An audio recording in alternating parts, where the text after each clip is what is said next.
ওটা আমার মা। আজকে শুধু তোমার জন্য বলতে পারলাম না আমার মাকে। ওখানে করিতে সামনে তোর মায়ের পয়সা দিলে তোর মান সম্মান থাকতো।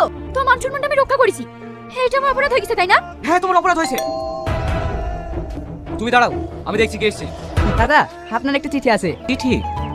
হ্যাঁ, এখানে একটা সই করে দিন। মা, এতদিন পর আমার কথা তোমার মনে পড়লো। বাবু, তুই ভালো আছিস? শহরে গিয়ে তো একবার আমার কথা ভুলে গেছিস। তোকে আমি কত চিঠি পাঠিয়েছি, কিন্তু তুই একবার উত্তর দিস না। এবারে দরকারি উত্তরটা দিস। তোর মনে আছে তুই যখন ছোট ছিলি? মা, মা, কি রে খোকা, কি হয়েছে তোর? আমার চোখটা কেমন কুটকুট করছে, আমি ভালো দেখতে পাচ্ছি না। কোনো ভয় নেই বাবা, সব ঠিক হয়ে যাবে। আয় ঘরে আয়। এরকম তোর কদিন ধরে হচ্ছে? বেশ কিছুদিন ধরে হচ্ছে মা। কই, তুই আগে কখনো তো আমাকে বলিসনি। আমি মনে করেছি এমনি ভালো হয়ে যাবে, তাই কিছু বলিনি। ওসব নিয়ে তুই কোনো চিন্তা করিসনি বাবু, দেখবি সব ঠিক হয়ে যাবে।